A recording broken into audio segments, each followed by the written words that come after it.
아멘.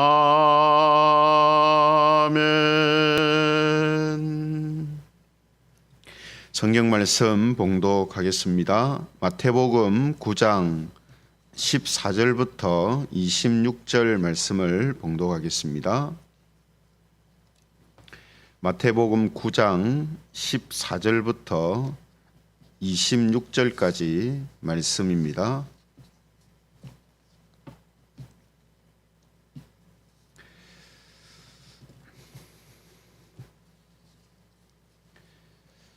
마태복음 9장 14절부터 제가 봉독을 하겠습니다.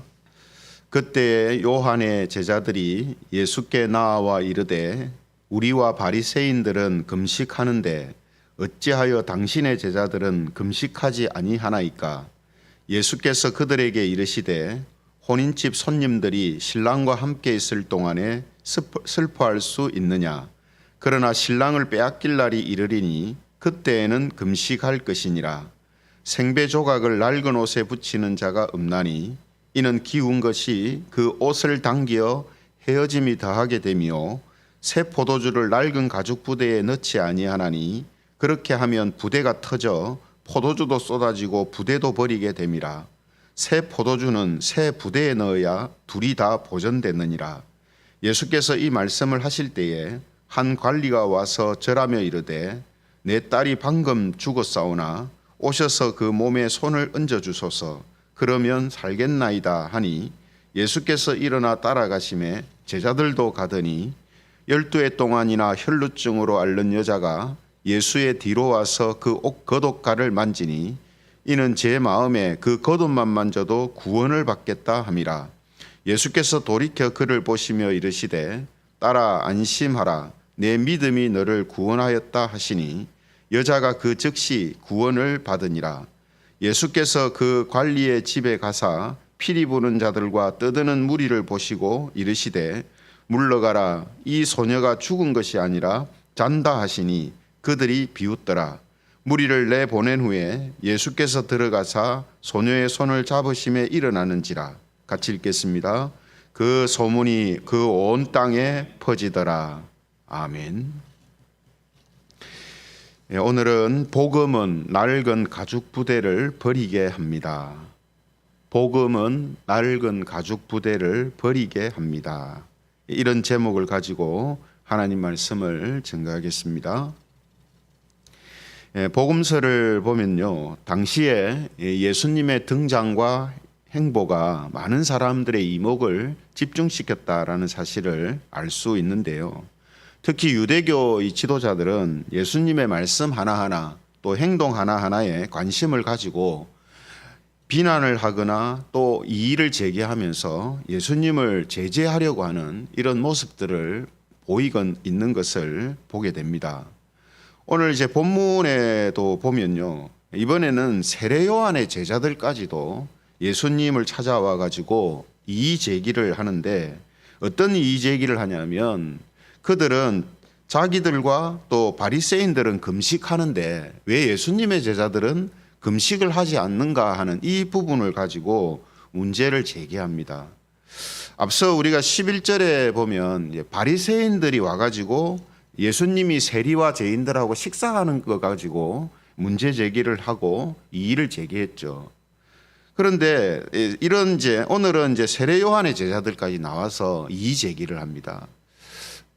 그런데 사람들이 예수님한테 이의 제기를 하는 문제들을 보면 대부분 율법이나 전통을 지키는 것에 대한 것을 가지고 이의 제기를 하는 것을 보게 됩니다.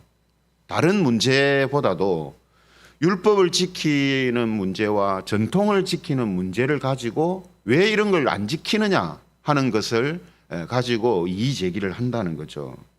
그래서 유대인들, 특히 이제 유대교 지도자들 같은 경우에 보면 그들이 율법과 전통을 지키려는 이제 이유가 있거든요. 왜 그들이 율법과 전통을 지키려고 하는 모습을 보이냐면 율법과 전통이 자기들한테 기쁨과 안식과 평안을 준다고 믿었기 때문입니다. 율법을 잘 지키면 그것이 자기들에게 행복을 준다고 생각했고 나아가서 구원을 준다 이렇게 생각을 이제 한 거죠. 그래서 율법에 기록된 규례대로 행하고 전통, 조상 대대로 내려오는 그런 전통, 신앙적인 전통을 따라 사는 것이 좋은 신앙이다, 이렇게 생각을 했던 것입니다. 그러니까 자기들이 율법과 전통을 지켜서 사는 것이 좋은 신앙이라고 생각하고 경건한 자의 모습이라고 믿고 있는데, 예수님께서 그런 모습들을 자꾸 어기니까 이의 제기를 하고 문제를 제기하는 것이거든요. 그런데 우리가 성경을 통해서 알게 되는 게 뭡니까? 하나님이 율법을 주신 목적은 그들이 율법을 지킴으로 인하여서 완전하게 깨끗하게 되기 때문도 아니고, 또 그들이 율법과 전통을 지킴으로 인하여서 그들이 생각하는 것처럼 완전한 기쁨과 안식과 평안을 주기 때문이 아니거든요. 율법은 그들에게 결코 완벽한 그러한 행복을 주지 못한단 말이에요. 하나님이 율법을 주신 목적이 뭡니까? 율법을 통해서 자신들이 부정한 자라는 사실. 그래서 율법이 정결한 것과 부정한 것을 엄청나게 나누는 것을 보거든요. 그거는 무엇 때문이냐면 그만큼 사람이 부정한 자라고 하는 것을 지금 알려주시는 거거든요. 부정한 것 투성이다라는 것을 알려주시는 거거든요. 그리고 그 부정함을 정결하게 되기를 소망하라는 의미에서 율법이 주어진 겁니다. 또 그들이 완전하게 정결하게 될 수 있는 유일한 방법은 메시아를 통해서만 이루어지는 것이다라는 사실을 깨닫고 항상 기억하도록 하시기 위해서죠. 그런데 그들은 율법을 오해하고 율법을 잘못 이해한 겁니다. 율법을 지킴으로 자기들은 완벽하게 될 수 있다, 하나님이 주시는 그런 신령한 복들을 다 누릴 수 있다, 이렇게 이제 생각을 한 거죠. 그런 생각을 했기 때문에 메시아에 대한 약속과 메시아에 관한 말씀들은 그들은 별로 중요하게 생각하지 않은 겁니다. 그러니까 진짜 중요한 것은 놓치고 껍데기만 붙들고 그들이 살아왔던 거죠. 이런 그들의 삶을 히브리서 9장 9절에서 10절은 정확하게 우리한테 말씀해 주고 있습니다. 히브리서 9장 9절 10절을 보면요, 이 장막은 현재까지의 비유니 이에 따라 드리는 예물과 제사는 섬기는 자를 그 양심상 온전하게 할 수 없나니 이런 것은 먹고 마시는 것과 여러 가지 씻는 것과 함께 육체의 예법일 뿐이며 개혁할 때까지 맡겨둔 것이니라. 여기 율법의 내용이 거의 다 나오잖아요. 그죠? 율법은 뭡니까? 예물을 어떤 예물을 드리고 어떻게 드리고 제사는 어떻게 드리고 전부 다 그런 거잖아요. 또 먹고 마시고 씻는 거 이런 거하고 관련된 거잖아요, 율법이. 그런데 그 율법은 뭐랍니까? 온전하게 할 수가 없다 이 말이에요.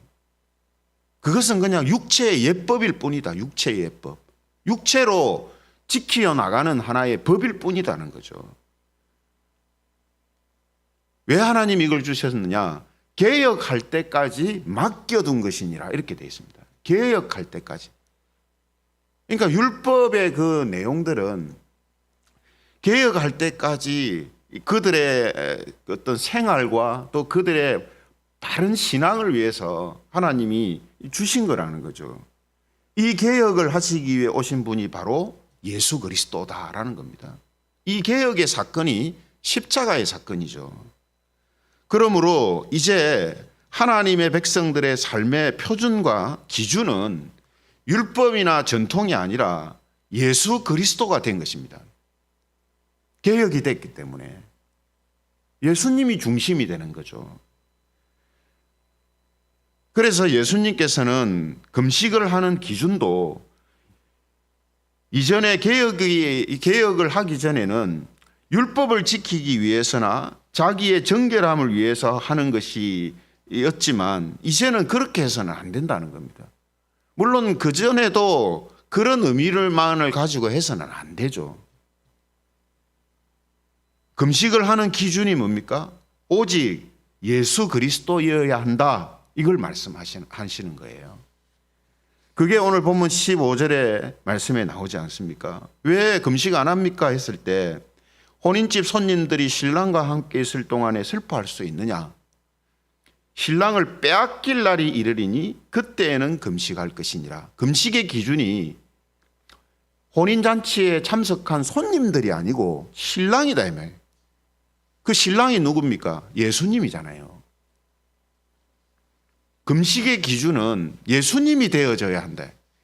금식을 해야 하는 이유가 있다면 그것은 예수님과 관련된 것이어야 되지, 단순히 자기 어떤 육신적인 깨끗함이나 혹은 어떤 율법 자체를 지키기 위한 금식이 되어서는 안 된다는 것을 말씀하는 겁니다. 이런 맥락에서 금식할 때의 기준이 뭐냐? 예수님이 내 마음과 신앙의 중심에 없을 때. 금식을 언제 해야 되느냐? 내 마음에, 내 신앙의 중심에 예수님이 계시지 않을 때, 또 예수님을 내 삶의 주인으로 인정하는 모습이 없어지거나 내 삶의 주인으로 인정하지 않을 때, 이때가 진짜 슬퍼할 때고 금식할 때라는 겁니다. 근데 우리가요, 지금 시대에도 금식을 하는 사람들을 보면 왜 금식하느냐 하면 이런 이유가 아니에요. 내 삶의 중심에 예수님을 두고 있지 않고 내 삶의, 내 신앙의 중심에 예수님을 두지 않을 때 금식하는 게 아니고 자기 소원을 이루려고 할 때, 자기 생각에 좀 뭔가가 깨끗해져야 되겠다고 생각할 때, 그럴 때 금식을 하는 경우가 많다는 겁니다. 그러나 그 예수님이 말씀하시는 것처럼 금식을 하는 기준은 예수님이 되어 사는 것이 개혁이다 이 말이에요. 이게 개혁이라는 거예요. 이거를 더 자세하게 가르쳐 주시기 위해서 예수님은 생배 조각과 새 포도주로 비유를 하십니다. 생배 조각을 낡은 옷에 붙이거나 새 포도주를 낡은 부대에 넣지 않는 이유가 뭐냐 하면 터지기 때문이라는 거예요. 새 포도주를 낡은 부대에 넣지 않고 새 부대에 넣는 이유는 낡은 것에 넣으면 터진단 말이에요. 그래서 이 낡은 옷과 낡은 부대가 뭐냐면 율법과 전통을 신앙과 삶의 표준으로 사는 것을 말하는 겁니다. 낡은 옷, 낡은 부대가 뭘 이야기한다고요? 율법과 전통을 신앙의 혹은 삶의 기준으로, 표준으로, 중심으로 삼고 사는 것을 예수님이 이렇게 지금 비유하고 계신 거라는 겁니다. 그러므로 새 포도주가 담기는 새 부대는 뭘 이야기하겠습니까? 예수 그리스도를 신앙의 중심과 삶의 기준으로 세우고 사는 것을 의미하는 겁니다. 이게 새 포도주예요. 새 부대예요. 새 부대. 이 새 부대로 살아야 된다는 거죠. 이어서 나오는 두 사건은 예수님의 이 가르치심을 실제적인 예로 보여주시는 사건입니다. 첫 번째 사건은요, 한 관리의 딸이 죽은 것을 살리시는 이야기인데요. 이 관리가 예수님을 찾아와서 이렇게 말합니다. 18절에 보시면 관리가 예수님한테 말하는 내용이 나오는데요. 18절을 보면 예수께서 이 말씀을 하실 때에 한 관리가 와서 절하며 이르되 내 딸이 방금 죽었사오나 오셔서 그 몸에 손을 얹어주소서 그러면 살아나겠나이다 하니 이렇게 되어 있어요. 여러분 율법에 따르면요, 시체를 만지면은 사람이 7일 동안 부정하다라고 되어 있거든요. 그래서 전통적으로 시체를 만지는 것 자체를 부정하게 생각을 했습니다. 그런데 지금 이 관리는 예수님한테 죽은 시체의 몸에 손을 얹어 달라고 하거든요. 그러면 율법을 중요시하는 사람은 어떻게 하겠습니까? 못한다. 살리고 안 살리고 떠나서 시체에 손대는 그 자체는 율법이나 전통에 어긋나는 거기 때문에 나 못한다. 이게 율법과 전통을 중심으로 살아가는 사람들이 보여주는 반응일 거란 말이죠. 그러나 예수님 어떻게 하셨습니까? 가서 그 죽은 소녀의 손을 잡으시고 살려주시거든요. 예수님의 이 행동은 지금 율법과 전통이 예수님의 삶과 행동의 중심이 아니다는 것을 지금 보여주거든요. 두 번째 사건도 마찬가지인데, 두 번째는 12해 동안 혈루증을 앓는 여자가 예수님의 겉옷가를 만져서 병이 낫는 사건입니다. 20절부터 그 사건을 기록하고 있는데요. 이 혈루증이라는 것은 만성 자궁 출혈병이거든요. 자궁에서 만성적으로 계속 출혈이 나는 병인데, 우리가 율법에 따르면 출혈이 있는 병을 가진 사람은 부정하게 여깁니다. 어디에서 피를 흘리든 피를 계속 흘리는 사람들을 부정하게 여기거든요. 그래서 그 사람들은 사람들과의 접촉을 금지하고 있습니다. 부정하기 때문에. 그런데 예수님께서는 지금 그 여인이 예수님의 겉옷을 만졌잖아요. 바리새인들 같으면 어떻게 했겠습니까? 이 부정한 여인이 왜 옷을 만지느냐 이렇게 할 거 아니겠어요? 율법을 중심으로 사는 사람들이기 때문에, 전통을 중요시 여기는 사람들이기 때문에 부정한 여인이 자기 옷 만진 것 가지고 분명히 이야기를 했을 거란 말이에요. 그러나 예수님은 뭐라고 하셨습니까? 22절에 보면 따라 안심하라 이렇게 이야기합니다. 따라 안심하라. 이 모습을 통해서 지금 예수님은 뭘 보여주시는 겁니까? 예수님의 삶, 예수님의 마음, 예수님의 신앙, 예수님의 행동의 중심은, 기준은 율법과 전통이 아니라는 것을 지금 보여주시거든요. 이 사건을 우리가 보면은 두 사건 모두 율법과 전통을 강조하는 게 아니고 강조하고 있는 게 있습니다. 그게 뭐냐 하면 예수님을 향한 믿음입니다. 예수님을 믿는 믿음이 강조되고 있어요. 이 두 사건에서. 그래서 지금 갈리가 예수님을 찾아와서 자기 딸을 살려달라고 하는데, 어떤 딸입니까? 죽은 딸입니다. 그러니까 지금 마태복음이 전반부를 지나가고 있지만 예수님께서 많은 병자들을 고치시고 또 귀신을 쫓아내시고 하셨지만 죽은 자를 살리시는 일은 없었거든요. 근데 지금 이 갈리는 딱 와가지고 예수님한테 죽은 딸을 살려달라고 그래요. 왜 이런 이전에 예수님이 하시지 않았던 일을, 불가능한 일로 보이는 것을 지금 예수님한테 청하고 있습니다. 왜죠? 예수님을 믿는 지금 믿음이 있다 이 말이에요. 자기 딸을 살려줄 수 있는 분이라는 믿음이 있는 거죠. 혈루증을 앓는 이 여인도 마찬가지입니다. 예수님의 겉옷가를 만져요. 지금도 여러분 이런 믿음이 있는 사람이 있겠습니까? 예수님의 겉옷가를 만져도 내가 병이 나을 거다, 구원받을 거다 하는 이런 믿음을 이 여인이 지금 보여주고 있거든요. 그래서 예수님도 22절에 보면요, 그 여인을 돌아보시면서 뭐라고 말씀하시냐면 22절에 보면 예수께서 돌이켜 그를 보시며 이르시되 따라 안심하라, 내 믿음이 너를 구원하였다 하시니 여자가 그 즉시 구원을 받으니라. 네 믿음이 너의 병을 낫게 했다 이렇게 하지 않으세요. 내 믿음이 너를 구원하였다 하시니 여자가 그 즉시 구원을 받으니라 이렇게 돼 있어요. 분명히 병이 나은 건데 구원을 받았다고 표현하시거든요. 그럼 뭘 이야기하시는 겁니까?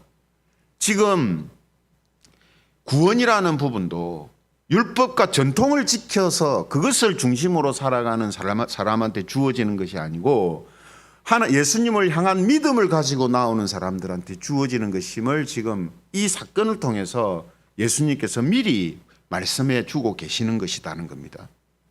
그러므로 오늘 우리가 본문을 통해서 알게 되는 핵심이 뭐냐 하면 하나님께서 지금 우리에게 원하시는 것은 뭐냐 하면 우리의 신앙과 삶의 중심이 율법과 전통이 아니라 예수님을 믿는 믿음에 두어야 한다는 것을 지금 보여주시는 겁니다.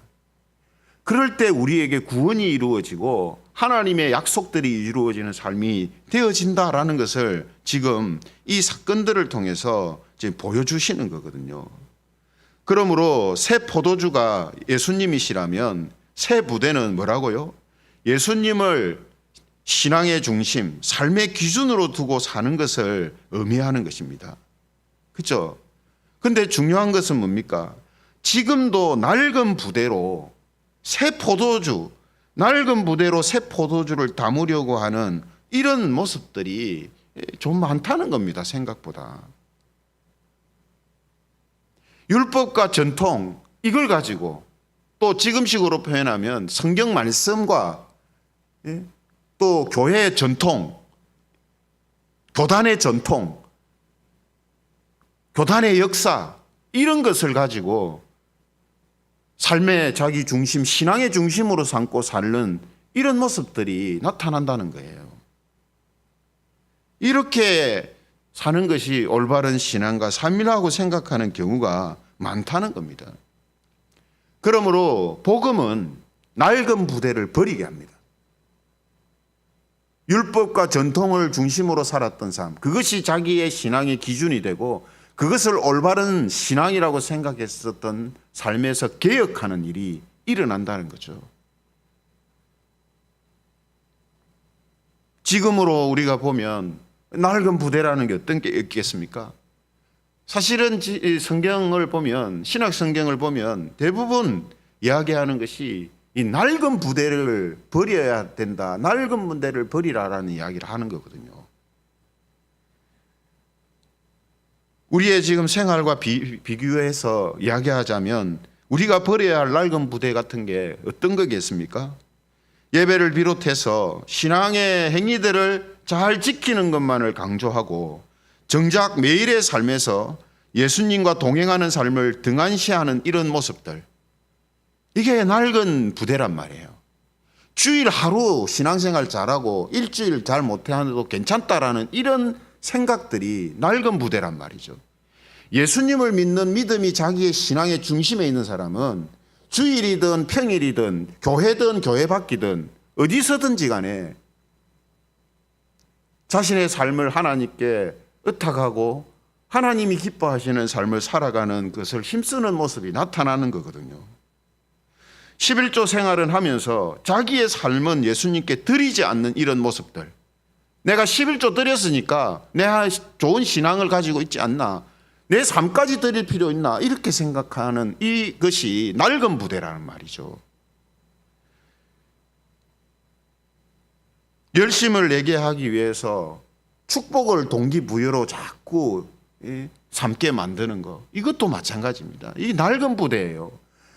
열심은 예수 그리스도 때문에 나오는 것이어야 됩니다.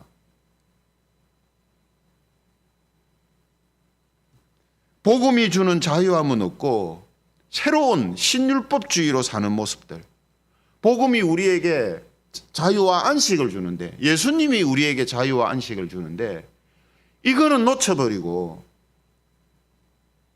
새롭게 만든 신율법을 가지고 그 신율법을 따라 살면은 좋은 신앙인 것처럼 착각하는 이런 모습들, 이게 낡은 부대라는 말이거든요.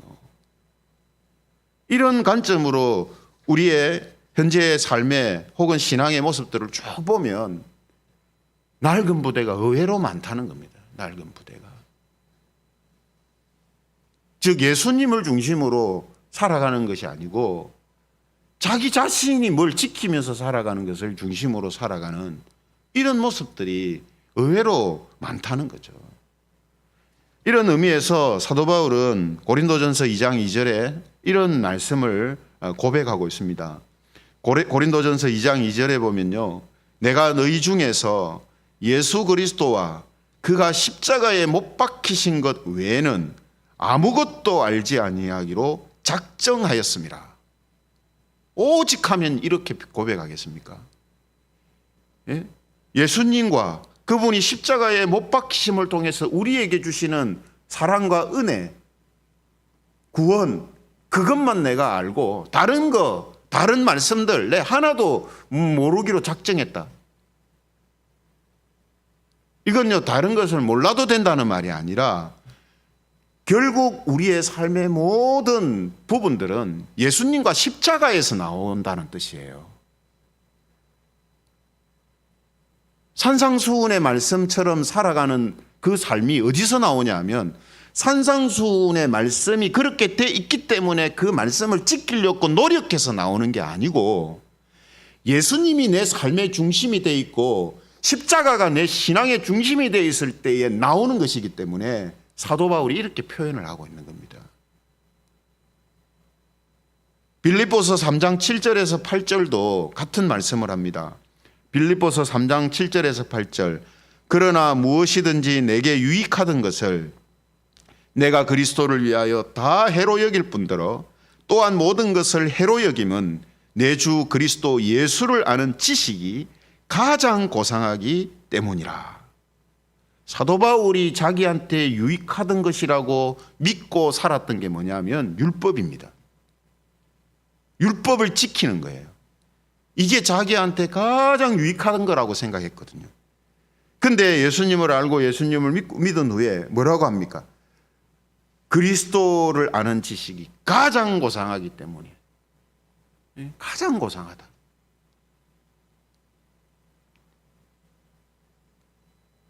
이런 고백들이 다 뭘 이야기합니까?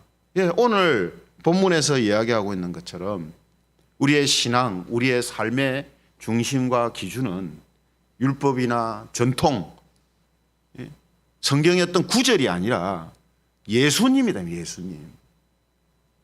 그렇다고 말씀이 중요하지 않고 말씀으로 사는 것이 필요 없다는 뜻이 아니라 그 말씀을 지켜 사는 모습도 예수님한테 나오는 것이어야 그것이 바른 것이지 성경에 적혀 있는 그걸 지키려고 하는 동기를 가지고 하면 그건 바른 모습들이 아니라는 걸 지금 이야기하는 겁니다. 성경 말씀은 우리에게 하나의 이정표 역할을 하고요, 하나의 그림 역할을 하는 겁니다. 실제는 어디서 나오느냐? 예수님을 통해서 나오는 거예요. 실제는. 그러니 그림자나 그림을 붙들고 살지 말라는 거예요. 그러므로 사랑하는 성도 여러분, 우리의 신앙과 삶의 중심과 기준을 말씀을 지켜 행하는 것만 혹은 전통을 지키는 것에만 두지 않기를 바랍니다. 예수님 없이 말씀을 지키고 전통을 지키는 것만을 강조하는 것, 그것이 좋은 신앙이다라고 생각하는 것, 이것이 낡은 부대라는 거죠. 낡은 부대는 어떻게 됩니까? 터지게 되어 있습니다. 문제가 반드시 생깁니다. 이 땅에서 문제가 생기든 하나님 앞에 나아갔을 때 문제가 생기든 분명히 문제가 생겨요. 그러므로 오늘도 우리의 신앙과 삶의 중심을 예수님에게 두는 새 부대의 삶을 살아가는 성도님들이 되시기를 바랍니다. 그래서 예수님 안에서 앞서 찬송한 것처럼 나의 생명 되신 주님 앞에 나아갑니다. 주님이 우리를 굳게 붙잡아 주시고 예수님을 통해서 우리의 삶이 펼쳐지는, 그래서 진정한 자유와 평안과 안식을 경험하고 하나님의 구원을 경험하는 그런 우리 성도님들이 되시기를 주님의 이름으로 축원합니다. 말씀을 생각하시면서 우리 같이 기도하면 좋겠습니다. 하나님, 내 삶의 중심, 내 신앙의 기준